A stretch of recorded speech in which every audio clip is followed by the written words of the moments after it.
My dear, geography syllabus के साथ साथ पहला चैप्टर भी शायद शुरू कर दिए थे। इसमें भी इम्पोर्टेंट पॉइंट निकालने के बाद भी कुछ पढ़ाए क्या?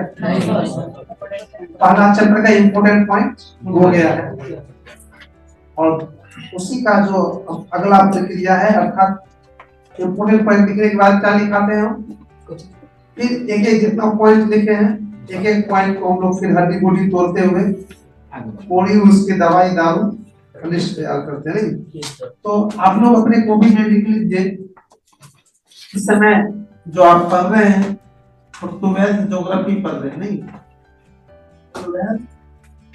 ज्योग्राफी पढ़ रहे हैं और खंड कितना पढ़ रहे हैं? खंड 1 और चैप्टर कितना पढ़ रहे हैं? चैप्टर 1 का शेष पढ़ रहे हैं। शेष मतलब हो गया कि बचा हुआ, इसका मतलब हुआ कि एक चैप्टर स्टार्ट है और उसमें से जो पॉइंट बचा हुआ है वही पॉइंट हम दिखा देंगे। ये सब आदमी लिखिएगा डेली कॉपी में, और अगर संभव हो तो डेट भी नीचे में डालिए। क्या तारीख है आज? 15। यहाँ पर कीजिए 15/1/2025, क्योंकि ये आपका वाली मैंने रखेगा।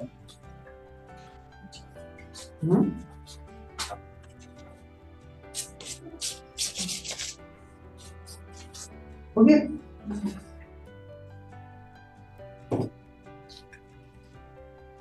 पहला पॉइंट बताइएगा क्या क्या क्या पढ़ना है? मानव भूगोल का परिभाषा परिचय।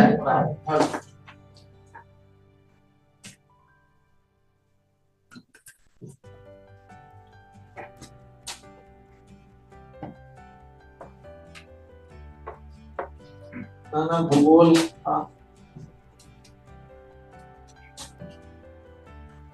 परिभाषा परिचय और इसको ऐसे करके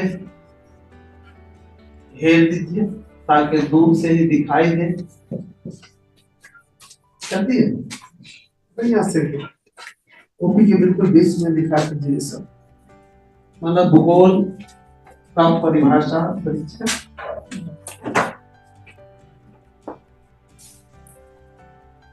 तो हो गया सब। बता ये तो अभी ये लोग दो अभ्यास करते हैं, ऐसा टेक्निक लगा दिया। स्वास्थ्य की दृष्टि से तो बहुत ही बेहतर।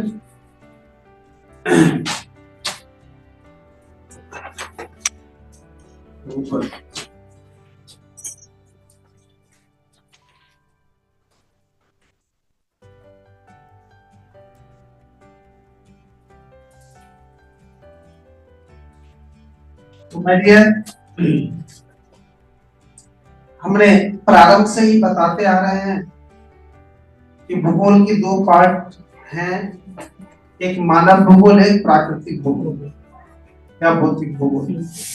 तो मानव भूगोल में हमने सिंपल एक छोटा सा परिभाषा दिए थे कि मानव भूगोल के अंतर्गत मानव और पर्यावरण के बीच जो संबंध होना चाहिए, जो संबंध है, उसी का अध्ययन किया जाता है। अर्थात मानव और पर्यावरण के बीच के संबंध का अध्ययन कराने वाले भूगोल की शाखा को मानव भूगोल कहा जाता है। यही है। ये तो एक छोटा सा परिभाषा था। इसके बाद बहुत सारे विद्वान भी परिभाषा दिए हैं, वो भी बताएंगे। एक दो का नाम सुन लीजिए। रेटजेल सुने हैं ना आप लोग? कौन है रेटजेल मानव भूगोल के?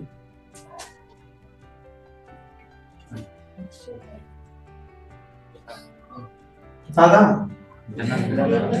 Right, thank you. तो वो क्या कहे हैं वो देख लीजिए। वो कहा है कि मानव भूगोल मानव समाजों और धरातल के बीच संबंधों का संश्लेषित अध्ययन, माने संशोधित मतलब होता है एक तरह विशेष अध्ययन। उसी को विशेष अध्ययन भी कह सकते हैं। संश्लेषित मतलब छटका मत काट, विशेष। उसके बाद नेक्स्ट दिया गया है, नेक्स्ट एलएनसी सैंपल है, ज्योग्राफी के बहुत बड़े विद्वान, उन्होंने भी परिभाषा दिया है। वो देखिए क्या कहा है, क्या मानव भूगोल अस्थिर पृथ्वी और क्रियाशील मानव के बीच परिवर्तनशील संबंधों का अध्ययन। सिर्फ शब्द का यूज किया हो, सब बात करता है वही। फिर नेक्स्ट एक है पॉल विडाल डी ला ब्लास, उसका मानना है कि हमारी पृथ्वी को नियंत्रित करने वाले भौतिक नियमों तथा इस पर रहने वाले जीवों के संबंध के अधिक संश्लेषित ज्ञान से उत्पन्न संकल्पना है। कौन? मानव।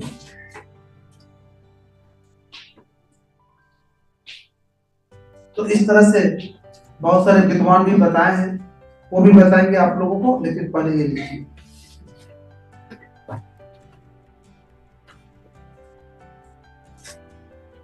भूगोल की वह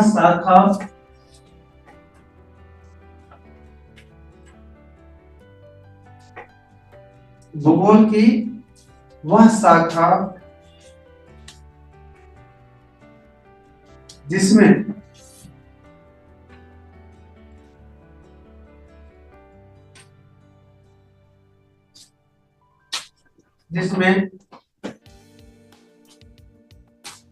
मानव और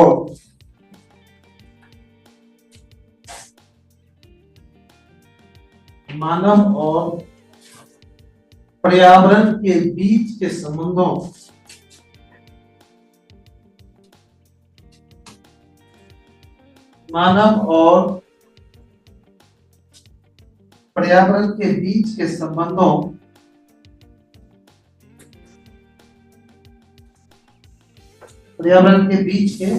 संबंधों का अध्ययन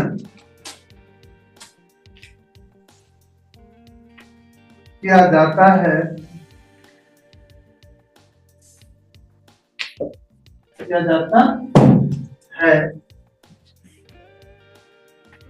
उसे मानव भूगोल कहा जाता है। उसे मानव भूगोल कहा जाता है।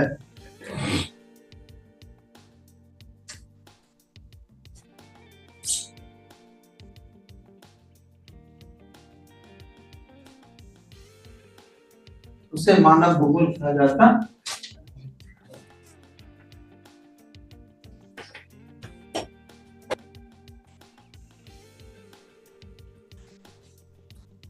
एक लाइन नीचे से लिखो भाई, रेक्चर के अनुसार।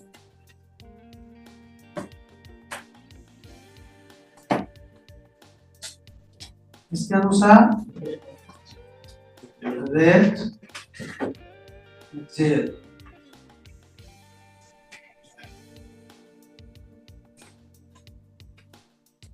के अनुसार। अभी मैंने पूछा था रेट जेल कौन है? मानव भूगोल के जनक किसको माना जाता है? किसको? ये क्या लिखा है इसके जुबान में देखिए, क्योंकि मानव भूगोल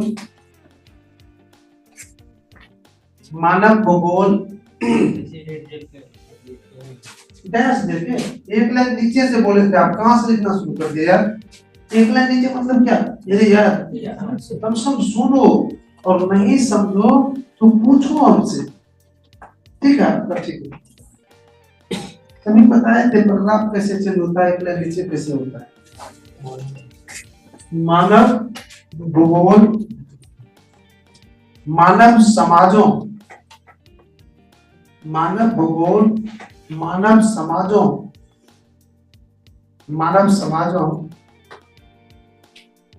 और धरातल के बीच, मानव भूगोल मानव समाजों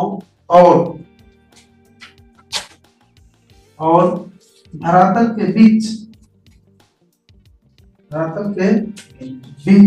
संबंधों का संश्लेषित अध्ययन है। संश्लेषित का मैंने अर्थ बताया अभी।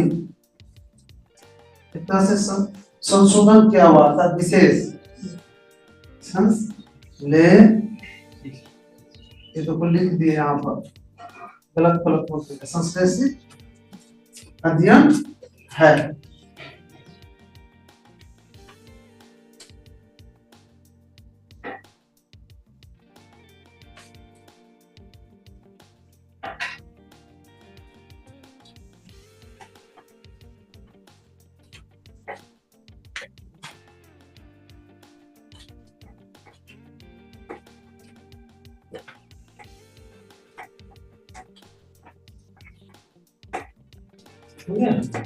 एक और लिख लीजिए,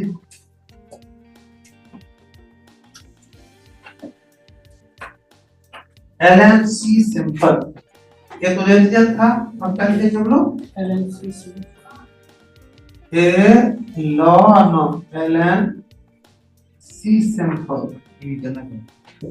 नहीं, ये जनक नहीं है, ये बहुत बड़े ज्योग्राफी के विद्वान हैं। सी सिंपल कुछ नहीं याद लिखना है।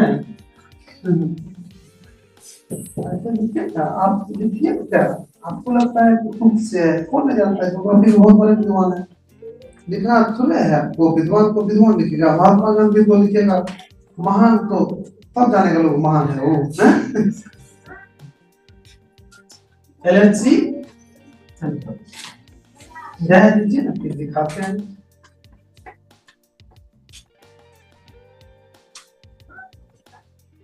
ठीक है, इसका मानना है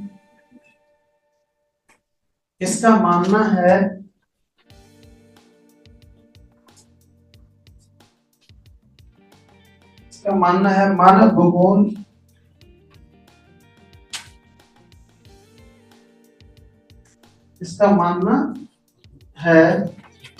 भूगोल अस्थिर कैसे लिखिएगा? ऐसे नहीं, अस्थिर पृथ्वी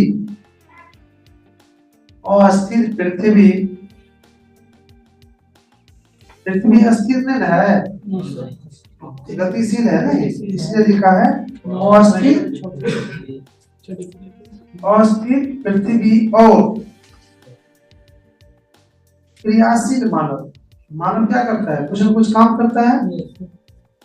क्रियाशील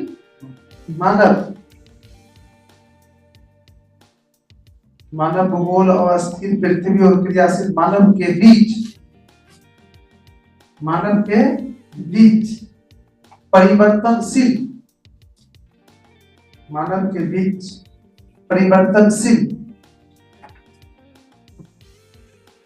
संबंधों का अध्ययन है। परिवर्तनशील संबंधों का अध्ययन है।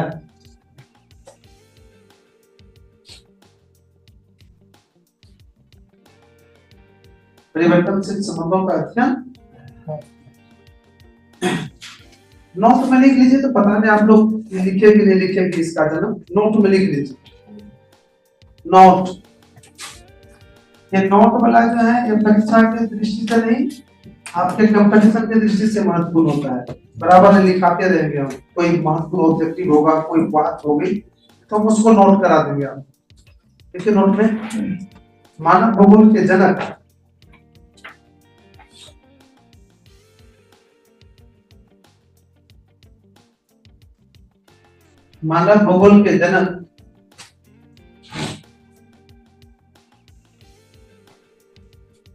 रेड जेल को माना जाता है। मानव भूगोल के जनक रेड जेल को माना जाता है।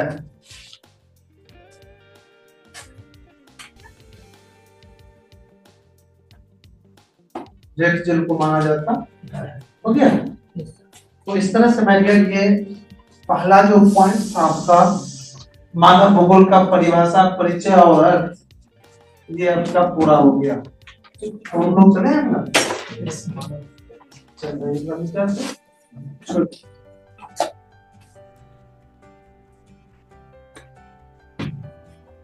और अगला पॉइंट क्या है आपका? मानव भूगोल की प्रकृति। हमने प्रकृति के विषय में बताया थे, एक प्रकृति होता है, ठीक, एक प्रकृति होता है, मतलब नेचर।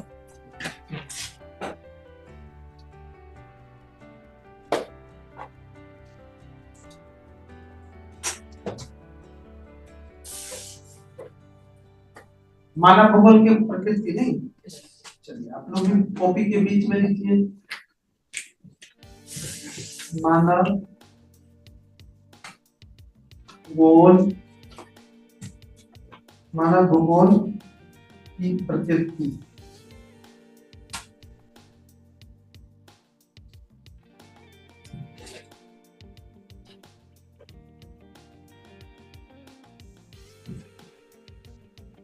कॉपी में लिख लीजिए।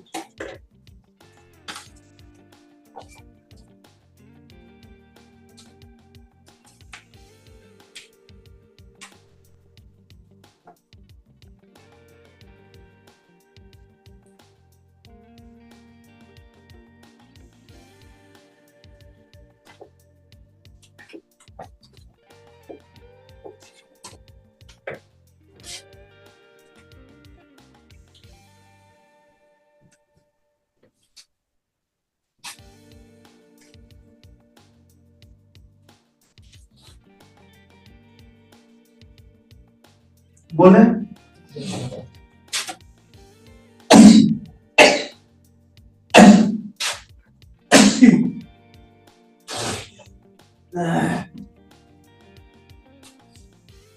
तो माय डियर,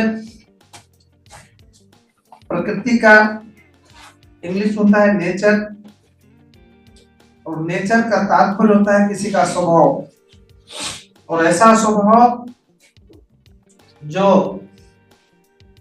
पीढ़ी दर पीढ़ी आवे, एक तरह से कर सकते हैं, अर्थात उससे उसको अलग करना असंभव हो, वही उसके क्या कहलाते हैं? प्रकृति या नेचर कहलाते हैं। नहीं, जैसे आपके पिताजी है, आपके परिवार वाले सिद्धांतवादी है, आप भी सिद्धांतवादी बन जाते हैं, आपकी नेचर बन गया। और उसको जो कोई कहेगा कि बेईमान बना देंगे, बहुत मुश्किल है, कभी वो अपना नेचर को चेंज कर लेंगे, दबाव में आके बेईमान बन भी जाएंगे, कुछ दिन के बाद फिर वो ईमानदारी बन जाएंगे। तो हम लोग देखने जा रहे हैं कि मानव भूगोल की क्या प्रकृति है।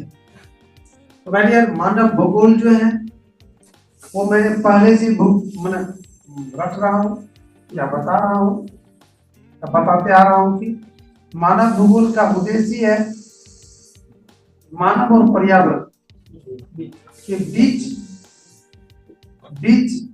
क्या संबंध होना चाहिए, क्या नहीं होना चाहिए, किससे नुकसान है, किससे हानि है, कैसे मानव और पर्यावरण के बीच अच्छा संबंध होगा, इसी का व्याख्या करना इसका प्रकृति है। अगर कहीं पर भी कितनों डिटेल में जाइए तो इसका केंद्र बिंदु यही होगा, मानव और पर्यावरण। मानव पर्यावरण का मतलब मैंने बताया था। आपका क्या नाम है? आप इतना ठंडा लगता है, इतना ठंडा नहीं है आप। अरे तुम सफल तो मैंने विद्यार्थी हो यार, हाँ बढ़िया सर, रिलैक्स मोड भैया, इतने ठंडा है पूरा एकदम मुंह तो बन रही क्लास में। सुबह के नहीं होगा तो स्नान कर लो, ठंडा नहीं लगता है उतना। नहीं तो यहाँ आके डंप इसकी जो है ना उठक बैठक 50 बार कर लो, कहाँ चल जाएगी ठंडा पता नहीं चलेगा। ऐसे बैठा रहे तो इसलिए आप लोग को हो सकता है, हम तो मोमेंट में रहते हैं, हमको तो ठंडा नहीं लगता है। शाम वाला बैच में अभी भी गंजी भीग जाता है मेरा। यस सर, बहुत शाम में 4 से 5 बजे, जबकि इन्हें की जैकेट बने रहती है सबसे में तो मैं बात कर रहा था आप लोगों की, किसी का जो ओरिजिनल स्वभाव है वही स्वभाव उसका प्रकृति कहलाता है। तो मानव भूगोल के घुमा फिरा के स्वभाव यही है कि हमारे जो चारों ओर जो कुछ भी है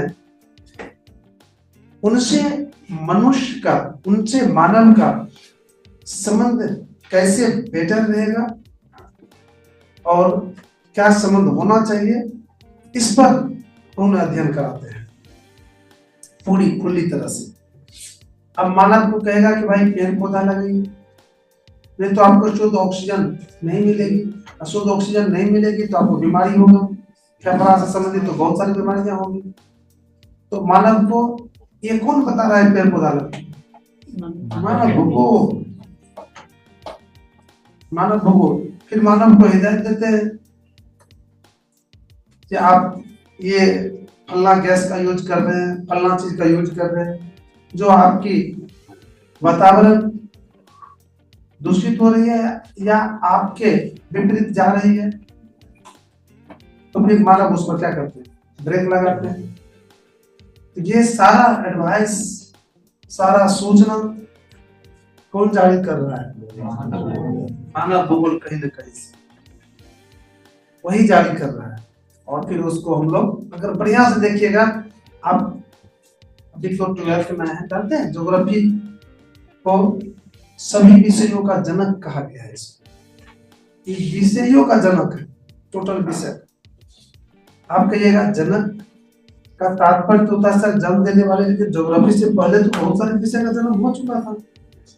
आपका सामान आता है नहीं आता है? मेरे जनक का तात्पर्य यहाँ पर यह है, आप एक चीज सुने होंगे, इतिहास में जाइए कि महावीर सुने हैं? महावीर जो है जैन धर्म के क्या है? अंतिम गुरु है ना, लेकिन जनक भी किसको कहा जाता है? उससे पहले 24 को तीर्थंकर हो चुके, क्यों माना जाता है? सोचने वाली बात है ना। बस यही, इसी लॉजिक पर कहते हैं कि जन्म कोई दिया, लेकिन उसको जो असली स्वरूप प्रदान किया वही उसके असली जनक माना जाता है। मान लीजिए कि प्रकृति में ये है, ये थी, लेकिन कचरा में फेंका हुआ था, मैंने इसको उठा के लाया, धोया, माया और इसको यूज दिया। इस तरह से मैं कचरा से जो लाया, यहाँ इस जगत में जो लाया तो इसको जन्म दिया ना। ये तो मर चुका था, हाँ कचरा। जस्ट लाइक महावीर से पहले जैन धर्म क्या था? मर चुका था। महावीर ने क्या किया? फिर से चमकाया, फिर से जन्म दिया। वो ऐसा समझना है, क्यों इसको कहा जाता है जन्म? जस्ट लाइक मैं वही कर रहा था यहाँ पर। ये मानव भूगोल जो मूल चीज है वही प्रकृति वाला बात, उसी को हेड बॉस मानते हैं, उससे आगे बढ़ते हैं, इसकी प्रकृति। मैं सीधा सीधा आपको ये याद कराना चाहता हूँ अभी इस पॉइंट पर कि मानव भूगोल का आधार स्तंभ है आपके वातावरण और आप के बीच अच्छा संबंध बनाना। अच्छा संबंध कैसे होगा वो निर्देश देना, वो लोगों को बताना, ये इसका मुख्य उद्देश्य है, ये इसकी प्रकृति भी है। तो चलिए शुरू कीजिए, अभी है 5 मिनट। अगर आप नोट करना चाहते हैं प्रकृति को, नोट भी कर सकते हैं। लिखिए।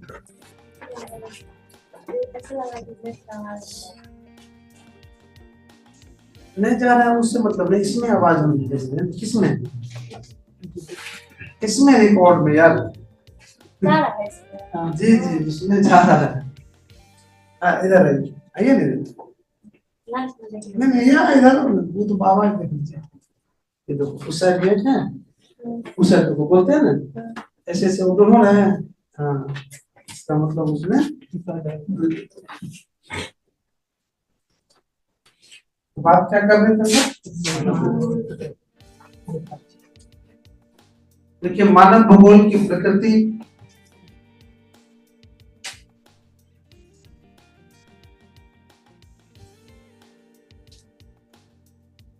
मानव भूगोल की प्रकृति का मतलब, मानव भूगोल की प्रकृति का मतलब मानव भूगोल के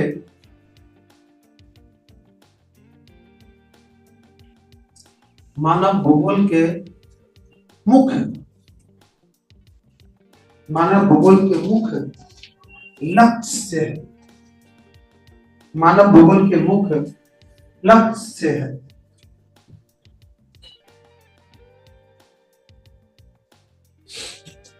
मानव भूगोल के मुख्य लक्ष्य, मानव भूगोल का मुख्य लक्ष्य है, मानव भूगोल का मुख्य लक्ष्य है, मानव भूगोल का मुख्य लक्ष्य है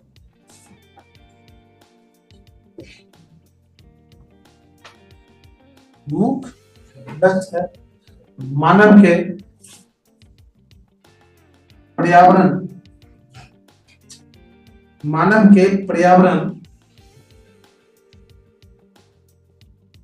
को, मानव के पर्यावरण को, मानव के अनुकूल, मानव के अनुकूल और बेहतर, मानव के अनुकूल और बेहतर बनाना, अनुकूल और बेहतर बनाना। एक मिनट लगिए, कोई दे सकते हैं। देखिए हमने क्या लिखा है, मानव भूगोल, एक बार ये कर लो भैया। मानव भूगोल की प्रकृति का मतलब मानव भूगोल के मुख्य लक्ष्य है। बहुत अच्छा। मानव भूगोल का मुख्य लक्ष्य है मानव के पर्यावरण को मानव के अनुकूल और बेहतर बनाना। तो कितना सटीक चीज है। मानव के पर्यावरण मतलब समझ में आ गया, हमारे चारों ओर जो कुछ है उसको बेहतर, मानव के अनुकूल मतलब मानव जैसा चाहता है, मानव के अनुकूल और मानव बेहतर बनाना, बेहतर थोड़ा सा।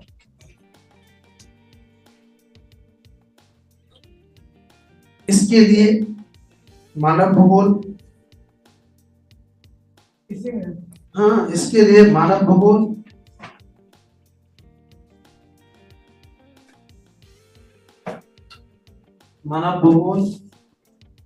अध्ययन करने वालों को, अध्ययन करने वाला कौन अध्ययन, ये जो अध्ययन करते, अध्ययन करने वालों को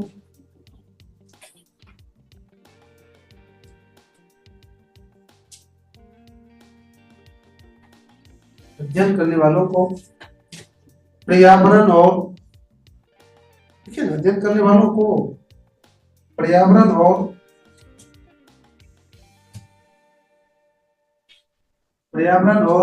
मानव के बीच,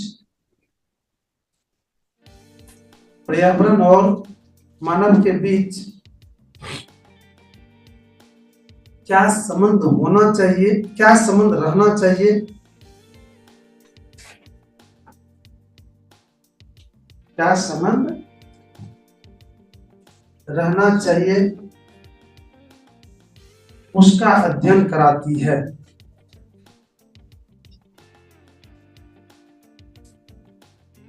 उसका अध्ययन कराती है।